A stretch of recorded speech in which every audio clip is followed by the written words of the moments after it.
한국의 살인 사건 96번째 사건입니다. 96회. 네. 이게 패턴, 100회 4번 남았네요. 네. 이게 패턴 같아. 제가 96번입니다. 그럼 교수님이 96 이렇게 딱. 그러니까 아니 그러면 이해가 빠르잖아. 네. 맞아요.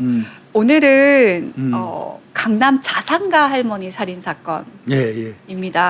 그러니까 부자 할머니라는 소리에 자산가니까 부자. 강남 사시니까 또 부자겠죠. 뭐. 강남에 사시는 부자 할머니 살인 사건입니다. 네. 최근이라고 하긴 좀 그렇지만 2015년이면 얼마 안 된 사건. 5년 전 사건이죠. 네. 그 2015년 2월 15일입니다. 2월 25일입니다. 그 오후 4시 50분경에요. 88세. 아이고 연세가 많으셔요. 할머니 함씨 할머니시래요. 함. 네. 강남구 도곡동에 사셨는데요. 여기서 40년 동안 거주를 하셨다고 하는데 집에서 양손이 운동화끈하고 핸드폰 줄로 묶여서 숨진 채 발견이 됐습니다. 그때 아마 단독주택 2층이었던 것 같아요. 거기에 이제 두 손은 운동화끈, 그 다음에 휴대폰 줄 묶인 채 숨졌는데 아마 목졸림인 것 같습니다. 목이 졸려서 사망한 것 같은데 수서경찰서에 신고가 됐고요. 네. 경찰이 이제 현장에 출동해서 보니까 현관문이 오픈돼 있었어요. 네. 현관문이 열려 있었다. 그 다음에 먹다만 밥상이 있었어요.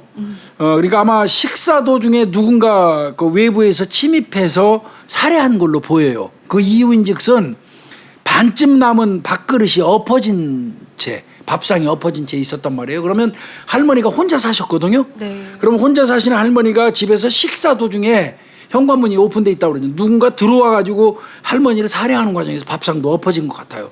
밥이 반쯤 남아 있었으니까 식사 중이었던 겁니다. 예. 약간 몸싸움이 있었다라는 그렇죠. 상황이 또 생각이 되네요.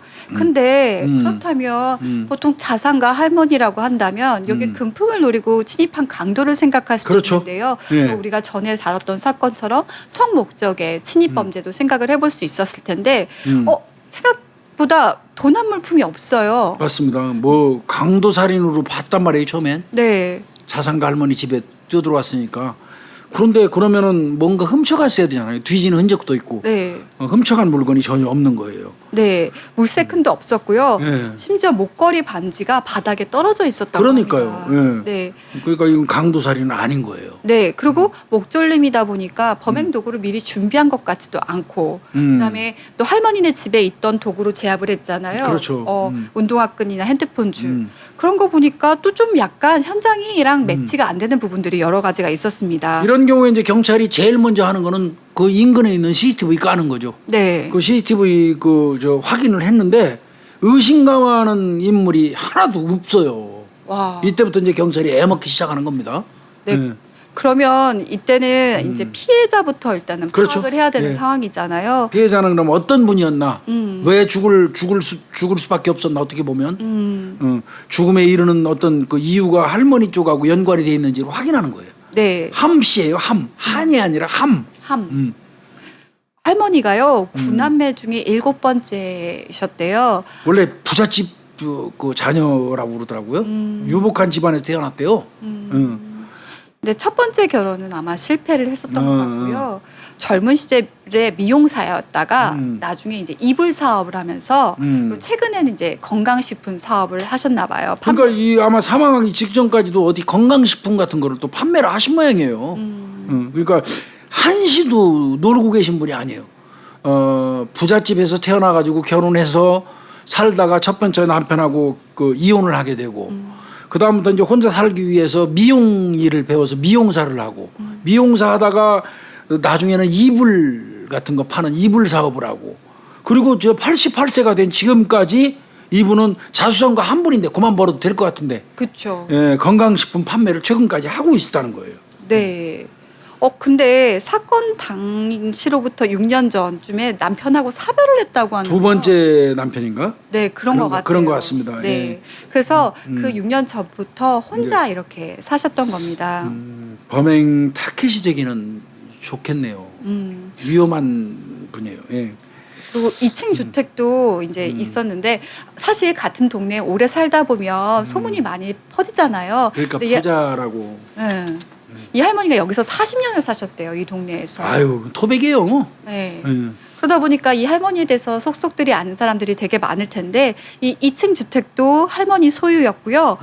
돈이 좀 많았더라고요. 아니 강남 그 저 도곡동 같으면 2층 그 단독 주택 같으면 매매가가 한 15억에서 20억 정도 된다고 해요. 네. 거기에다가 이 할머니가 그 집만 있는 게 아니에요. 40평형 아파트도 하나 더 가지고 있대요. 그러면 전부 합쳐보면 이 할머니가 가지고 있는 돈이 한 25억 상당 된다고 그래요. 그러니까 자산가라는 소리가 맞긴 맞죠. 예. 그러니까 할머니 혼자 그리고 또 자식도 없이 야 많이 벌으셨어요. 동네에서 날부자라고 소문이 날 것 같아요. 그렇죠. 근데 이 할머니가 재산도 2연세 드셨는데도 직접 관리하고 또 할머니가 다 자녀가 전혀 없어요. 이 집에 유일하게 찾아오는 건 조카들이 한 달에 한두 번 정도 조카들이 방문하는 정도래요. 그러니까 가족이 없는 겁니다. 할머니가 아마 아이를 안 낳은 것 같습니다. 네. 그래서 또 이 함 씨에 대해서 할머니에 대해서 좀 알아보려고 이제 탐문하죠. 네, 탐문도 하고요. 또 이렇게 그 집을 꼼꼼히 봤대요. 예, 예. 그랬더니 유리창 방범 창살이 아주 굳게 닫혀 있었다고 하고요. 나름 조심하셨구나. 네, 그리고 전화번호 있잖아요. 그리고 피부 관리하는 법까지 메모로 다 꼼꼼하게 아이고. 적어 놓으셨대요. 그리고 사람들한테 물어보니까 원리하고 규칙 이런 거 굉장히 고수하시는 분이셨고 근데 이제 혼자 살다 보니까 의심이 좀 많으셨고 경계심이 많겠지. 아무래도 늘 불안하고 예민할 수밖에 없겠죠. 특히 외부인들에 대해서는. 네. 그러니까 성격이 남들한테 그렇게 쉽게 경계심을 풀 뿐도 아니고 쉽게 문을 열어줄 사람도 아니라는 거죠. 오, 이분 절약 정신이 엄청났다고 그래요. 자수성가 이렇게 하실 정도면 굉장히 절약하면서 사신 분이에요. 열심히 노력하고 속옷을 꿰매 입고 파출부도 안 썼대요. 88세 연세이신데도 불구하고 돈이 있음에도 불구하고 그러니까 외부인에 대한 경계심 때문에 그럴 거예요. 파출부는 안 쓰는 거는 내가 볼 때는 그렇죠. 이게 꼭 뭐 돈 아끼는 하고 파출부 뭐 안 쓴다고 얘기하기보다는 외부인에 대한 어떤 경계심이 많이 작동하다 보니까 파출부 하시는 분들도 안 썼고 그리고 절약 정신 강해서 속옷 꿰매 입고 그러니까 사실 혼자 사시다 보니까 그런 부분에 대해서 굉장히 많이 신경을 썼던 것 같습니다. 네. 그리고 주변 이웃들한테도 탐문을 하는데 네. 할머니가 그래도 주변 이웃분들한테는 본인의 사생활이라든지 뭐 가끔씩 얘기했나 보죠? 얘기를 했던 것 같은데 숨지기 석 달 전부터 협박 전화에 시달리셨대요. 그러니까 이번 사건 나서 돌아가시기 3달 전부터 협박 전화 같은 게 나한테 걸려왔었다. 네. 근데 이제 그 내용은 그거라면서요. 어느 날 전화가 할머니한테 띠리리 걸려왔는데 부동산 그 투자를 권유하더라는 거예요. 그 전화 내가 볼 때 기획부동산 같은 데 전화한 것 같아. 내가 생각할 때는. 그러니까 할머니가 호통을 쳤대요. 그런 거짓말 하지 말라고. 내가 나이 먹었다고. 이게 할머니들 연세 되시면 또 피해의식이 있단 말이야. 사실 기획부동산은 여기저기 막 뿌리면서 전화해요. 나한테도 오는데요. 나한테도 오면 저 같은 경우는 받아갖고 아유 그 좋은 거를 왜 저한테 주세요. 선생님이 다 하세요. 그러고 전화 끊거든요. 근데 이제 이 할머니 같은 경우는 이제 피해의식이 있는 거야. 사실은 여러 사람한테 뿌린 건데 박동민이한테도 가고 정 PD한테도 간 건데 김복준이한테도 온 건데 할머니 입장에서 그 전화 딱 받으니까 어이 쉽게 봐라. 내가 혼자 살고 돈 좀 있다 그러니까 나 등쳐먹으려고 댐비네. 이런 피해의식이 할머니 있었던 거야. 그러니까 호통을 친 거야. 얘 나쁜 놈들 말이야. 어디서 나한테 이런 뭐 부동산 투자 어쩌고 하면서 장난치고 있어. 안 해! 막 이제 소리 질렀나 봐. 그러니까 이제 그 전화한 놈이 화딱지 났겠지. 사기꾼도 쫑따고 나요. 화나죠. 안 나겠어요? 그러니까 서로 막 거기서 이제 오고 가는데 그때 이제 할머니한테 이제 그놈이 아무래도 그런 얘기 한 것 같아. 가만 안 있겠다고. 그러면서 이제 몇 번 협박 전화 한 모양이야. 전화질하고. 그러니까 그거를 할머니가 이웃들한테 하소연을 한 거예요. 그러니까 어떻게 보면 사건이 뭐 우리가 생각했을 때는 별거 아닐 수 있지만 할머니한테는 굉장히 큰 그렇죠. 거기 때문에 사람들한테 아마 많이 얘기를 했었을 텐데 이런 것들뿐만 아니라 또 그 이웃이 얘기하기를 사건 발생 15일 전에는 이것 때문에 많이 그러니까. 혼란스러웠다고 하는데 할머니 집에 복면을 쓴 어떤 젊은 남자가 갑자기 침입을 했답니다. 그러니까 할머니가 초인종을 눌러서 할머니가 나가 보니까 누구야라고 나가봤더니 복면 이렇게 쓴 남자가 목한 있었답니다. 그 할머니가 복면을 확 잡으면서 왜 이런 거 가리고 댕겨 그러 벗기려고 덤볐다는 거야 할머니가. 그러니까 이놈이 뒤로 주춤 물러나다 도주했다는 거야. 할머니 소리 지르니까. 그러니까 할머니가 대단하긴 대단해요. 그 벨 눌러서 문을 열었더니 복면 쓴 놈이 있으면 우리 같으면 뒤로 벌떡 자빠질 텐데 할머니는 이런 걸 왜 뒤집어 쓰고 댕겨 머리 그걸 복면을 확 잡아 당긴 거예요. 그러니까 이놈 놀래갖고 그러니까 아는 놈이야. 분명히 아는 놈이기 때문에 할머니가 복면 잡아 당기니까 놀래갖고 도망가 버린 거거든. 이런 일이 한 번 있었다는데 이게 사건 발생하기 보름 전이에요. 네. 근데 이때 피해도 없다 보니까 할머니가 또 신고도 안 하셨던 것 같아요. 그러니까 이거 신고하셨어야 돼요. 이거 신고했어야 돼요. 그냥 친분 있는 그 이웃 가게 주인한테 혹시 나 우리 집에 누가 들어오면 꼭 막아줘야 돼라고 하면서 그냥 부탁 정도만 하셨대요. 나 위험할 때 나 좀 도와줘. 이때 할머니가 신고했어야 돼요. 이거 신고했어야 되는데 이때 그 복면 잡아당기니까 그거 벗겨지면 걸릴까봐 도망가는 놈으로 봐서는 제가 볼 때 면식범이었거든. 그렇죠. 그렇죠. 이런 일이 있었던 거예요. 그리고 타겟을 딱 하고 온 거잖아요. 그렇죠. 그러다 보면 네. 이제 어떻게 보면 이런 경우 다 막힌 경우는 피해자의 동선을 쫓아다니면서 그렇죠. 수사를 할 수밖에 없거든요. 왜냐하면 피해자 자체가 타겟팅이 됐다고 판단을 했기 그렇죠. 때문에 그래서 이렇게 동선을 쫓아가다 보니까 그럼 할머니가 언제 살해가 됐을까? 언제 마지막으로 목격이 됐을까? 그렇죠. 이렇게 보다 보니까 사건 발생 이틀 전이었다고 합니다. 예, 2일 전 오후 1시요. 한의원을 다녀오셨다고 하시는데요. 그 모습이 그 CCTV에 찍혔어요. 그러면 이제 한의원으로도 경찰들이 가요. 그 CCTV에 사건 발생 2일 전 오후 1시에 할머니 모습이 보이니까 한의원 다녀오는 모습이 보인단 말이야. 그러면 한의원 가서 경찰이 또 할머니 물어봐야지.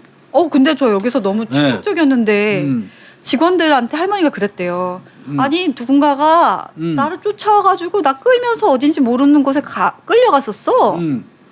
아 근데 그럼 누구예요? 어디서 그러셨어요? 라고 했는데 그런 건 말 안 했대요. 그러면 한의원 가고 할머니가 뭔가 일이 있었던 거야. 이틀 전에 한의원 가가지고 다쳐서 왔어, 아파서 왔어. 그러니까 할머니 왜 그렇게 다치셨어요? 왜 다쳤어요? 그러니까 할머니가 나 누군가 어떤 놈이 이끌어가지고 끌려갔다가 거기서 모르는 대로 내가 끌려갔다가 거기서 어렵게 도망왔어. 이렇게 얘기하신 거예요. 이때 또 무슨 시도가 있었던 거예요, 할머니한테. 그러니까 이때도 또 왜 할머니가 신고를 안 하셨냐고.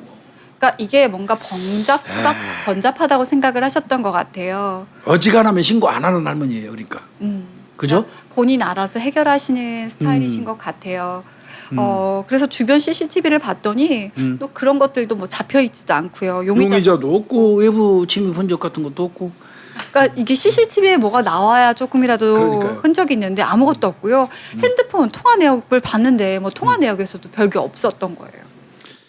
그래서 이제 경찰이 이제 여기서는 아마 할머니 돈을 노린 범행으로 추정을 한 것 같아요. 그래서 이제 이때 참 불행하게도 주변 사람들 가족까지도 이제 용의군에 올리잖아요. 네. 조카 등 친지까지 다 이제 조사 대상으로 들어가는 거예요. 네. 거기에다가 사실혼 관계의 전직 경찰 출신 이 전 남편은 없어요. 사망하고. 근데 그 가족들 그 사람들도 대상에 올립니다. 경찰 출신 전직 경찰 출신 전 이 사람 알아요. 우연한 게 우리 선배인데 하여튼 사실혼 관계로 아마 이분하고 살았던 것 같아요. 이 할머니하고.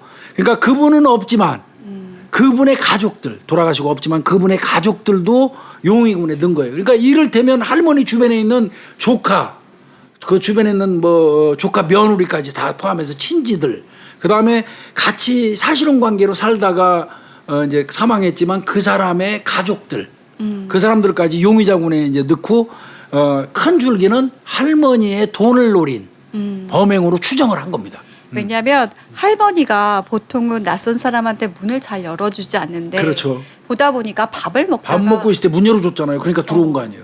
그러니까 아는 사람의 소액이 클 거고 그렇다면 할머니를 왜 굳이까지 살해해야 된다라고 생각했을 때 할머니의 돈이 목적이라고 이제 판단이 된 거죠.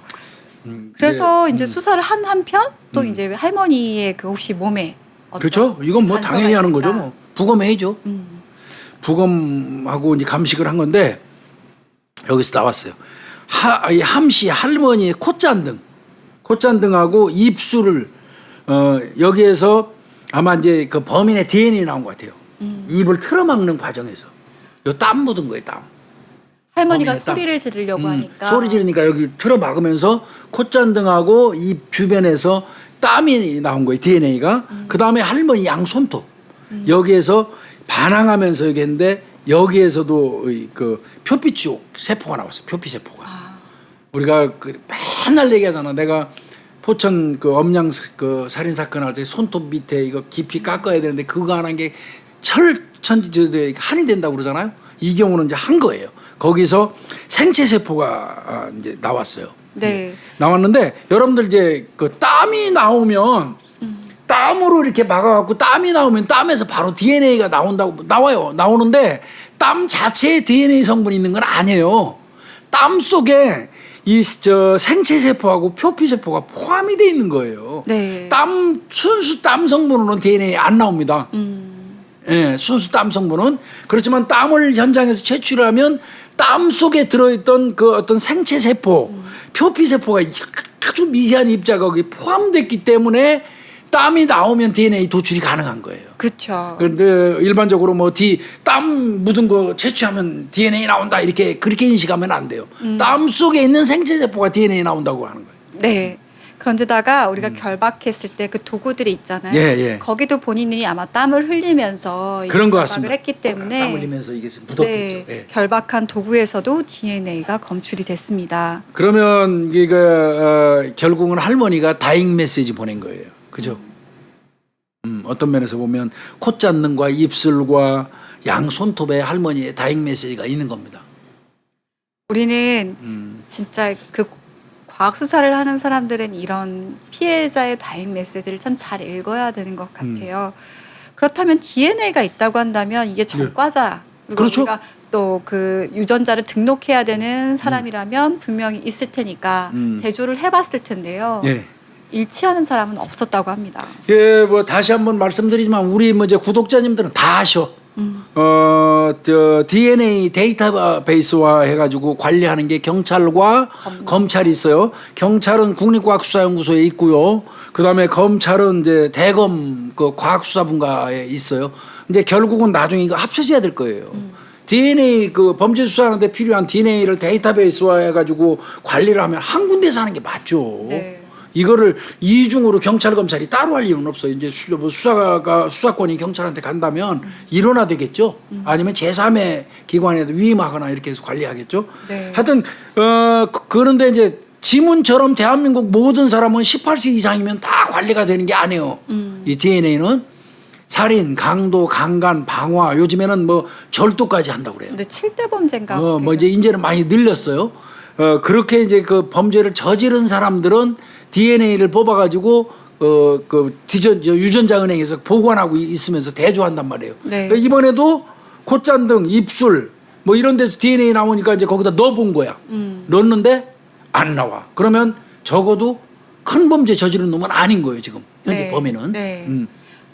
그렇게 되다 보니까 DNA도 있지만 어쨌든 결과가 나오지 않다 보니까 그럼 이제 CCTV에서도 없고 그럼 좀 더 확대하기 시작을 합니다. 인근에 차량 블랙박스가 그렇지. 차량 있고, 블랙박스도 봐야 돼. 네, 그리고 여러 가지 주변에 이제 CCTV를 확대해가면서 영상 분석을 했는데요. 이거 작업도 복잡했을 텐데. 그렇죠. 네. 저는 이게 정말 그 대단하다고 생각했던 게 할머니하고 관련돼 있는 사람들 다 모두 했어요. 소송하니까 모두. 예. 지인들이 있을 거고 네. 친척들도 있을 거고 또 이제 전직에 있던 전 남편 가족들도 있을 텐데 할머니하고 또 관계됐던 사람들이 아니 할머니 집에 머물렀었던 그 건물에 있었던 세입자들도 있었을 거 아니냐. 10년간 10년간 할머니 집에 거주했던 세입자는 전부 다 조사하고. 근데 저는 대단했던 게 이게 보통 10년간은 안 뽑잖아요. 네, 10년치 뽑았어요. 그러니까 이게 보통은 한 최근 4년, 예, 3년, 5년 뽑는데 10년치를 다 뽑았어요. 10년치 세입자를 전부 다 뽑았고요. 네. 그 옆에 있는 이웃집들도 다 뽑았어요. 그다음에 공사 할머니 집을 또 공사 가끔씩 하잖아요. 재래식 주택이니까 공사 왔던 사람들 이런 사람들까지 다 해가지고 알리바이 조사합니다. 이게 한 80명 가까이 됐다고 그래요. 그 80명 알리바이 다 조사해야 돼요. 그 동선 얘기한 거. 네. 그 중에서 이제 20명 출연했고요. 네. 20명을 출연한 다음에 그 사람들 동의를 받고 또 일일이 DNA 확보를 합니다. 네. 근데 네. 그 중에서요, 이 DNA를 뽑았던 사람 중에 이 현장에서 발견된 DNA와 일치하는 사람이 나옵니다. 60대 남성이 이제 현출이 됐는데 그게 정 씨예요. 네. 나 같으면 현장에 갔으면은 DNA를 안 뽑았을 텐데. 이놈은 이제 경찰이 그 주변에 있는 사람들 다 선생님만 하는 거 아닙니다. 이웃도 하고 친척도 다 했습니다. 선생님도 그 집에서 세입자로 사셨으니까 하셔야 됩니다. 하니까 아, 나 못해요 하고 뻗대면 그때부터 그놈이 제1용의자가 되죠. 경찰 그쵸. 입장에서. 그러니까 겨자 먹기로 그냥 한 거예요. 그리고 내가 뭐 현장에 DNA를 남겼겠어? 그냥 그렇지. 저렇게 쇼하는 걸 수도 있어. 그렇게. 그러니까 그렇게. 의심받을까봐 동의를 한 거예요. 근데 나왔습니다. 근데 제가 다행이라고 생각했던 게 이 사람이 2002년 4월부터 2010년 12월까지 8년 살았네요. 8년간 이 집에 머물러 있었는데 사실 5년 전에 이미 이 사람은 세입자가 아닌 거잖아요. 그렇죠. 근데 이제 그 10년치를 뽑다 보니까 이 사람까지 맞아요. 도출이 된 거였어요. 이게 그러니까 2010년이니까 맞네요. 오래된 거를 한 3년치로 잘랐으면 이 사람 안 나왔죠. 그러니까요. 그러니까 10년간 세입자까지 다 뽑았다는 게 정말 잘한 거예요. 네. 거기에서 이제 할머니 2층짜리 주택에서 세입자로 살았던 사람인데 정 씨예요. 60대. 네. 근데 이 두 사람은 살기는 2002년부터 살았지만 이 할머니 숨진 할머니하고는 30년 전부터 알아온 사이. 그러면 이 범인 정 씨는 30대 때 할머니는 50대 때 서로 알았던 사이라는 거예요. 아, 오랫동안 알고 지냈던 네, 사람이네요. 근데 이것만으로는 증거가 안 되니까 안 되죠. CCTV라든지 이런 걸 통해서 정 씨의 이제 행적, 정 씨가 역추적하는 거야. 이제 이때부터는 정 씨의 DNA가 나왔죠. 네. 그럼 이놈이 범인 분명히 맞아요. 그럼 완벽한 증거를 확보하려면 사건 당일날 이 정가 이놈의 당일 동선을 CCTV로 확인해 보는 게 좋죠. 네. 역추적이라고 그러죠, 그거 이제. 네. 그러니까 이놈 집을 그놈이 지금 현재 살고 있는 집에서부터 역으로 이제 동선을 따라가면서 CCTV를 분석을 하는 거야. 그랬더니 바로 이 할머니 집에 들어가는 게 확보가 된 거예요. 맞아요. 그렇게 역추적하니까 나와요. 그래서 그 함씨 할머니 집 근처에서 이렇게 왔다 갔다 걸어가는 모습이 딱 CCTV에 찍혔대요. 그 나오는 이게 24일 날 하루 전날 08시 47분에 현관 오른쪽에 그 CCTV가 하나 있었대요. 경찰이 못 찾았던 거예요. 거기에서 이놈이 들어가는 거 할머니 집으로 이렇게 가는 건 보이는데 그 이후에 할머니 집에서 나오는 건 안 보여 또. 딴 데서 나왔구나. 그러니까 그쪽으로 안 나오고 담 넘어서 다른 쪽으로 나왔던 모양입니다. 그러니까 이게 이 CCTV를 참 잘 찾는 것도. 그러니까 이제 아마 우리 구독자님들 그렇게 생각하실 거예요. 아니 할머니 입 주변, 할머니 묶었던 운동화, 핸드폰 줄에서 땀 나와가지고 DNA 대조해서 구강세포 긁어갖고 대조하니까 딱 일치하면 볼 것 없이 이놈이 범인인데 뭐 더 이상 증거가 필요해 이렇게 이제 말씀하실 수 있어요. 그런데 핑계 많이 될 수 있어요. 그렇죠. 내가 그 집에 놀러 가가지고 운동화 만진 적 있어요. 나 그 집 가서 휴대폰 충전을 하고 그거 한 적이 있어요. 뭐 할머니하고 나 뭐 식사하면서 할머니하고 뭐 얘기하다 장난치다가 난 나왔어요. 그 이후에 할머니 돌아가신지 그건 난 몰라요. 이렇게 깔 수도 있잖아요. 네. 물론 말도 안 되는 소리지만. 네. 그러니까 경찰 입장에서 그 정도 선에서 하지 말고 요 놈으로 나왔으니까 정가 요 놈으로 나왔으니까 야 요놈 집에서부터 역추적을 해보자. 그럼 요놈 하루 그날 살인사건 발생한 그날 요 정가가 집에서 나와가지고 움직인 동선을 쭉 확대하면서 한번 따라가 보자. 그 따라갔더니 할머니 집에 우리 그 경찰에서 찾지 못했던 현관문 저쪽 편에 붙어있던 CCTV가 있는데 거기에 나온 거예요. 그러니까 직접 증거뿐만 아니라 범행 시간에 이 사람이 범행 현장에 있었다라는. 그렇죠. 그게 알리바이죠. 뭐. 네, 그걸 증명을 해내야 좀 더 촘촘한 자료가 되다 보니까 그렇게 수색을 했고요. 또 갔다 보면 정 씨 집에 가서 정 또 씨 집도 수색을 해야죠. 네. 증거가 있느냐 확보를 해야 되잖아요. 그래서 사건 발생 12일 만에 그 정 씨도 아마 서초구 양재동 쪽에 살았나 봐요. 네, 네. 그래서 긴급 체포를 하면서 압수수색을 합니다. 맞습니다. 그래서 그 집 안에 들어갔고 사건 당일날 입고 있었던 아까 CCTV 그 걸어가는 모습 있었잖아요. 할머니 집으로. 네. 그럼 옷은 특정됐잖아요. 네. 가서 압수수색하면서 사건 당일날 입고 있던 검정색 점퍼를 압수를 했어요. 그래가지고 정밀 감식을 했더니 점퍼 세 곳에서 그 할머니 함씨의 혈흔이 발견됩니다. 이거 이제 물론 추후에 국과수에서 이제 그 통보가 온 거죠. 네, 그럼 점퍼를 너무나 보냈으니까. 할머니 혈흔이 묻어 있는 점퍼라면 뭐 이건 이제 뭐 완전히 끝난 거죠. 그래서 3월 10일 날 구속해 버립니다. 네. 그렇다면 순순히 인정하면 될 것을 자신은 정말 안 했다고 끝까지 부인을 합니다. 범행 부인합니다. 네. 처음엔 뭐라고 얘기했냐면 내가 노크를 했다. 거기 간 건 맞다. 그러니까 거기 간 거는 CCTV에 나오니까 부인할 수 없잖아. 그러니까. 이것도 나오고. 그쵸. 묻은 것도. 근데 인기척이 없어서 나는 돌아갔다. 아 절대 살해한 게 아니다. 그리고 나는 그 다음 날 할머니가 병원으로 실려갔을 때도 난 거기 방문해서 갔다. 어떻게 범인인 사람이 거기 가겠냐. 말도 내가 안 되는 범인이 소리야. 아니니까 할머니 찾아간 거 아니겠냐. 라고 얘기를 합니다. 그렇게 수사할 때는 오리발 내밀던 그 전가가 구속영장 실질심사에서는 조금 다르게 진술을 해요. 사건 당일날 그 할머니 집에 가긴 했지만 내가 뭘 했는지 기억이 안 난다. 이제 이때부터 또 기억이 안 나 이제. 아니 집에 왔다면서요 그냥. 네. 기억이 안 난대요. 내가 아니라 다른 사람 누가 죽인 것 같다. 집에 간 건 맞는 것 같고 들어간 건 맞는데 그 다음부터 기억이 안 난다. 아마 내가 아니고 다른 누군가가 죽였을 거다. 네. 이러면서 이놈이 뭐라 그러냐면 나는 평상시에 당뇨 질환을 앓고 있다. 그래서 이 함 씨로부터 이 당뇨에 좋은 식품을 구입하기 위해서 찾아갔다. 할머니가 그 건강식품 판매하고 있었잖아요. 그래서 대화하고 있다가 할머니가 내 얼굴을 확 밀었다. 왜 밀었는지 얘기도 안 하고. 그래서 자기가 식탁에 발이 걸려갖고 탁 넘어지면서 간질이 발작이 됐대. 아이씨 뭔 소리인지 모르겠어.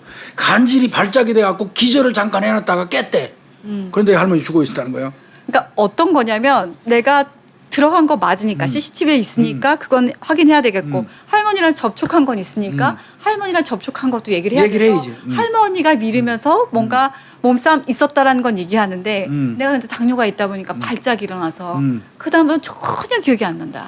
그래서 식탁에 할머니가 확 미는 바람에 넘어져가지고 넘어지는 그 충격으로 간질이 왔대. 간질이 뇌전증이라고 그러죠. 네. 간질이 와서 잠시 정신을 잃었다가 30분 후에 깨어났더니 할머니 없더라는 거예요. 그래서 할머니 나 저 갈게요. 그러고 온 것뿐이래요. 그러니까 묻은 거 다 인정하는 거예요. 묻은 건 맞는데 그건 자기 거니까 어쩔 수 없이. 근데 자기가 범행한 거 아니라 이 소리지. 아 생각해 보세요, 교수님. 제가 뭐 뇌전증이 와서 정신을 잃었다가 깨어났다고 해요.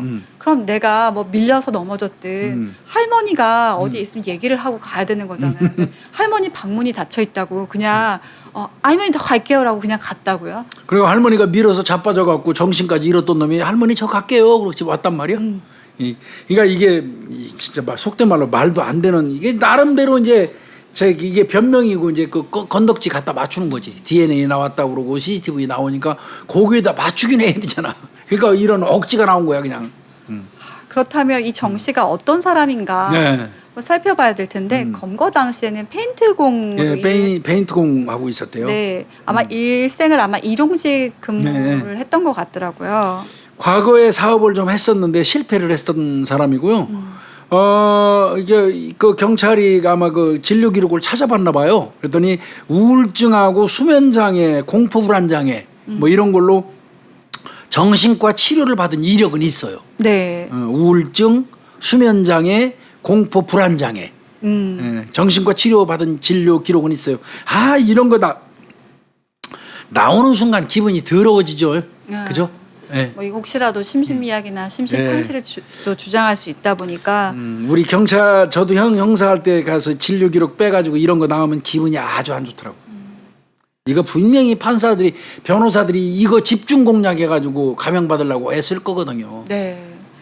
십수년 전에는 아내와 아마 사별을 했던 것 같고요. 재혼을 했는데 사업 실패하고 뭐 제대로 일을 안 하다 보니까 생활비를 아마 못 줬나 봐요. 그럼 뭐 이제 부부 관계도 안 좋죠, 사이도. 네, 갈등이 있었고 이 사람의 가장 큰 문제는 도박이에요.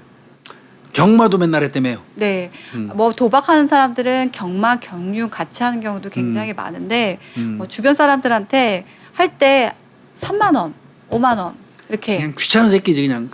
내 친구 중에서도 별명이 3만 원이 있어요. 그 새끼는 저 친구들이 그 걔를 별명을 3만 원이라고 붙여줬어. 그 경륜을 경마를 그렇게 하는데 경마장 인근에서 이제 돈 없으니까 앞에 나와가지고 왔다 갔다 돌아다니다가 지나가다 이렇게 보면 저기 박동민이 오네. 그럼 쫓아가요. 가갖고 3만 원만 빌려줘. 그 3만 원이 많지 않으니까 3만 원 빌려줘요. 또 이제 그거 가서 홀랑 잃었어요. 경마 집어넣어갖고 막권 사서. 또 나와. 밖에 나와서 왔다 갔다 얼쩡거리다가 저기 보니까 정 PD 오네. 쫓아가고 5만 원만 빌려줘. 그러니까 친구들이 이제 그 3만 원, 5만 원 빌려줬던 사람들이 기억 속에 없다가 어느 순간 한 자리에 모였는데 야, 근데 걔 김복준이 그 새끼 왜 맨날 3만 원 그 빌려달라고 그러니까 너도 빌려줬냐? 너도 빌려줬냐? 보니까 안 빌려준 사람이 없는 거야. 3만 원, 5만 원을. 그래서 이제 별명이 걔가 3만 원인데 내 친구 중에 3만 원이 있어요. 걔는 아침밥 먹으면 남해라도 한 그릇 그 아침밥 먹으면 무작정 경마장 가갖고 거기 그 앞에 서 있어. 그리고 지나가는 친구들한테 불러서 3만 원. 그러니까 이제 그 근처를 가능하면 안 가고 3만 원도 기분 나빠요. 여러 번 맞으면 기분 나쁘거든. 한 3번 맞으면 10만 원 날라가잖아.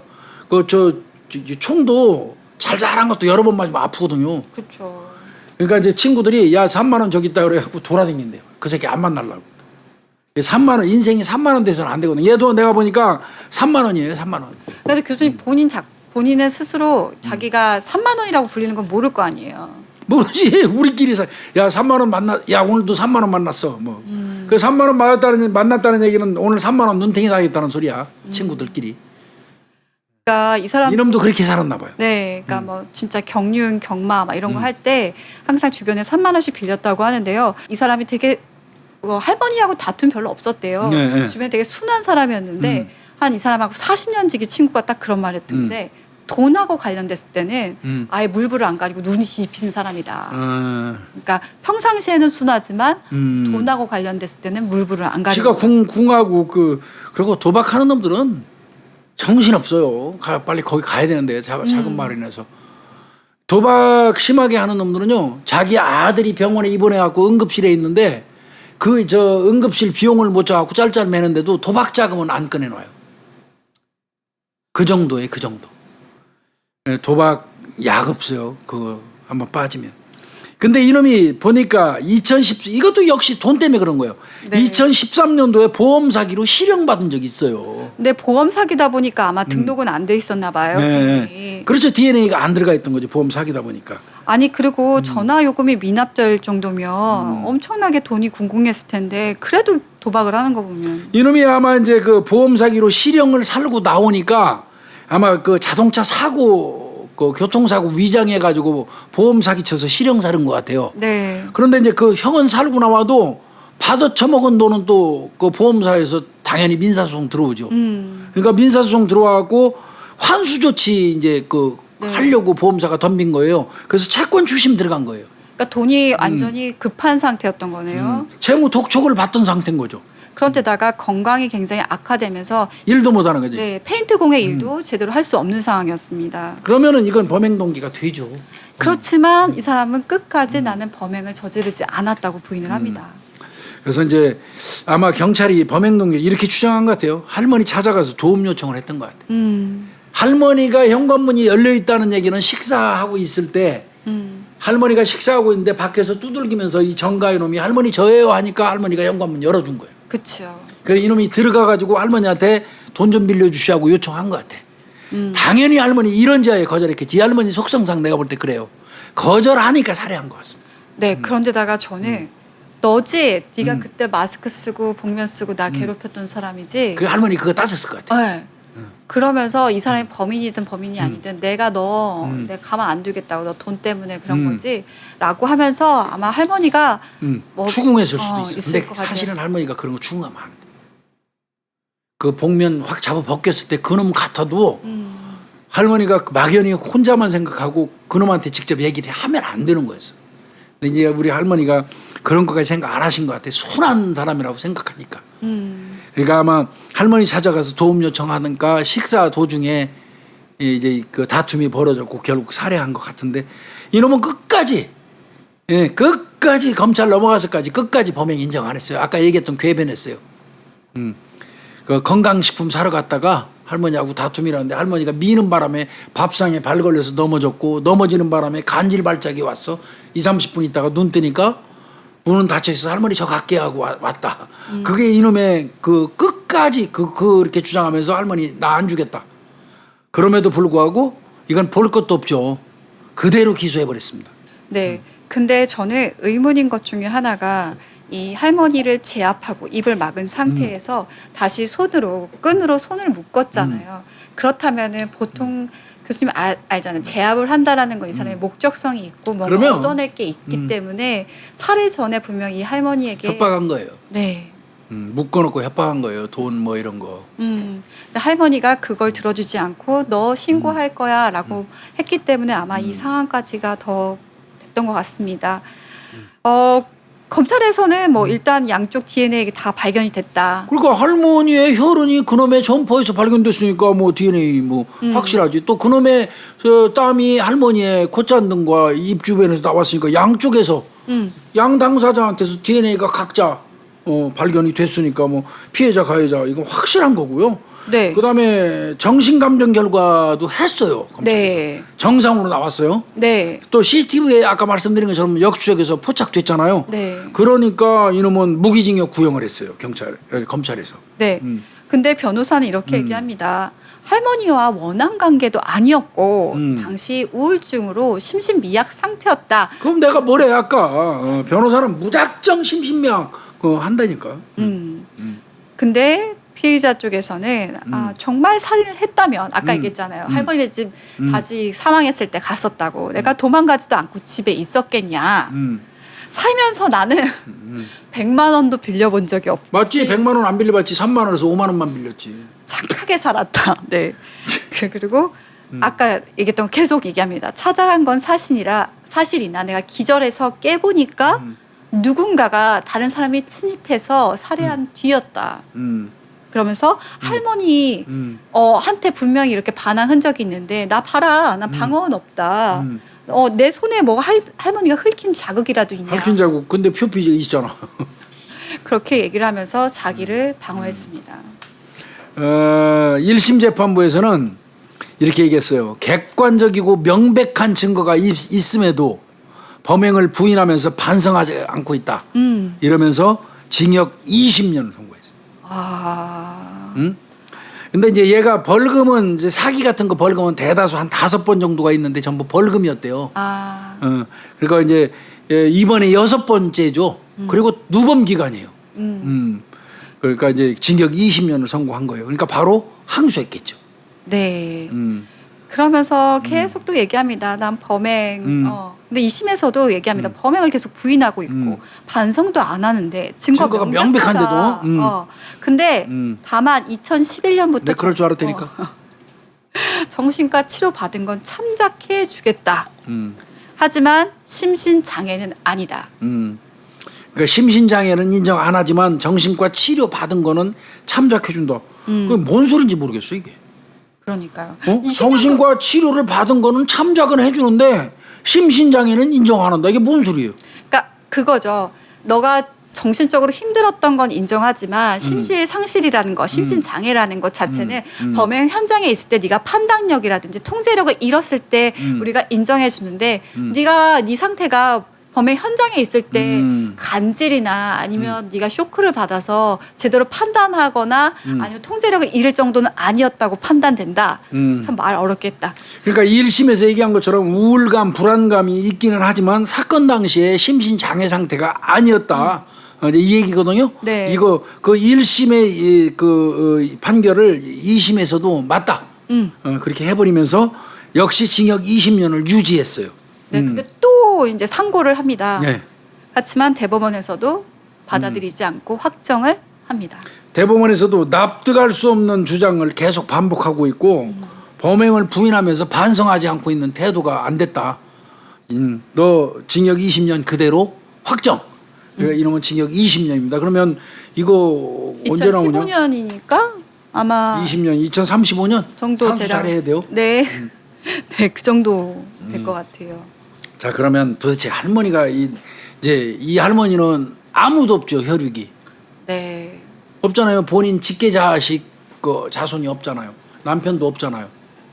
그러면 이제 이 할머니 재산은 어떻게 돌아가느냐? 이제 순서를 좀 봐야잖아. 이거 국고로 귀속되는 게 아니에요. 상속은 순위가 있어요. 순위가. 네. 원래 상속수 이제 물론 유언이 있다면 유언에 따라서 상속을 좀 해요. 그렇지만 유언장이 없다면 이제 순서가 있어요. 법에 정해진 거 민법에서. 일단은 1순위가 자녀나 자녀. 그러니까 내 아들이 없다면 아들의 아들 그러니까 손자녀죠. 그 사람들한테 가요. 근데 이 할머니 같은 경우는 직계비속이 없잖아. 네. 자식을 안 낳았으니까 자식이 없으면 손주도 없는 거고 당연히. 그러니까 1순위는 없어. 그럼 2순위는 이 할머니의 부모한테 가야 돼.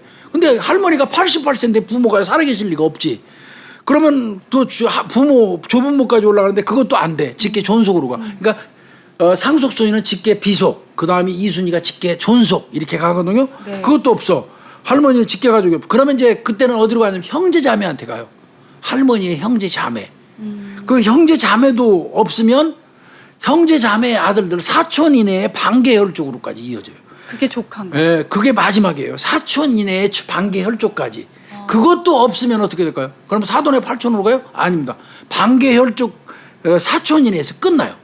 그것도 없으면 국고로 귀속됩니다.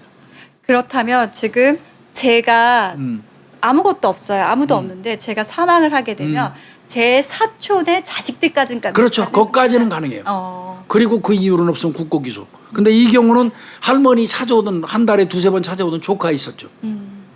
조카가 있으니까 이 할머니의 많은 재산 한 30억 가까이 되는 재산은 조카들한테 가게 됩니다.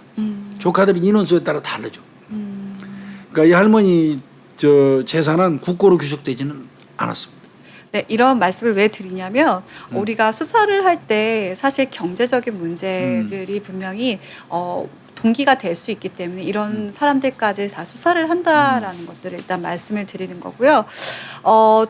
제가 이거 사건 받으면서 한번 찾아봤어요. 할머니가 1인 가구시잖아요. 그러니까 이 1인 가구와 범죄에 대한 상관성들이 연구가 많이 됐는데 실제 그게 맞냐 안 맞냐 이렇게 팽팽하게 맞서고 있더라고요. 그래서 2000년도에요. 전체 가구 중에 15.5% 222만 가구가 1인 가구였대요. 1인 가구? 네, 근데 2017년에 전체 가구 중에 28%. 아이고, 1인 가구가 자꾸 늘어나네. 네. 562가구가 562만 가구가 지금 1인 가구래요. 이거 1인 가구가 자꾸 느는 거는 경찰이 그만큼 신경 써야. 네. 그래서 이 1인 가구가 다른 유형에 비해서 범죄 피해율이 높다. 당연하죠. 누군가 협조해주지 않고 범죄에 노출될 수밖에 없죠. 네. 그리고 이 1인 가구가 많은 지역이 범죄가 많이 발생한다. 그건 당연해요. 이런 얘기들이 많이 있었는데 뭐 반대 의견들도 많아서 이 석사 논문이었어요. 이 사람이 실제로 그 범죄학 연구하는 사람이 아니라 경제학을 연구하는 사람이. 경제학? 네, 이 사람이 실제로 2000년, 2005년, 2010년 그리고 2015년에서 2017년을 섹터를 나눠가지고 변수를 되게 많이 집어넣어서 찾아봤대요. 1인 가구 비율이 1% 증가할수록요. 10만 명당 최대치 약 247건이 증가한대요. 범죄가. 그러니까 결론은 1인 가구가 범죄의 피해자가 될 수 있는 확률이 높다는 거네. 네. 그래서 10만 명당 이제 1%가 1인 가구가 증가하면 이 10만 명당 247건이 증가하고요. 이때 제일 많이 늘어나는 범죄가 성범죄하고 절도래요. 1인 가구 비율이 1% 증가해서 그런 범죄 피해의 비용 있잖아요. 부담 비용이 얼마나 늘어나냐 봤더니 6,622억.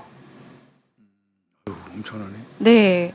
그러니까 이 사실은 1인 가구가 늘어남에 따라서 내가 범죄에 대한 성공률도 높아지니까 이 사람들을 타겟으로 하게 되고 또한 뭐 수익이 좀 적더라도 내가 발각률 사실 혼자 살다 보니까 할머니도 신고를 안 하시잖아요. 번거스러우니까 이렇게 신고도 안 하는 일들이 늘어나면서 범죄는 더 많아지고 범죄에 대한 피해 비용도 많아진다라는 거죠. 이게 이제 어떤 사람들이 그런 얘기예요. 이 경찰에 투자하는 돈, 장비를 구입하는데 그다음에 순찰차를 구입하는데 쓰는 돈이 기하급수적으로 그렇게 많이 늘리면 뭐하냐. 지금 그 경제도 어려운데 이렇게 얘기하시는데 그게 참 잘못 알고 계신 거예요. 경찰이 범죄를 막는 건 경제하고 직결돼요. 네. 네. 그 순찰을 돌아서 범죄 예방 활동을 해가지고 막는 범죄 막는 것만큼 경제 어떤 끼치는 영향, 손해 보는 영향이 줄어들거든요. 그래서 경제하고 뭐 이거는 치안하고 치안 비용 이거하고는 무관한 게 아니거든요. 근데 이제 피상적으로 세목이 다르니까 그렇게 오해하는 경향들이 있어요. 그래서 사실 치안에 들어가는 비용은 우리의 삶과 직결이 되고 경제하고 직결이 돼요. 연관이 되거든요. 그래서 치안에 투자하는 비용 그거를 오해 안 했으면 좋겠어요. 그러니까 저도요.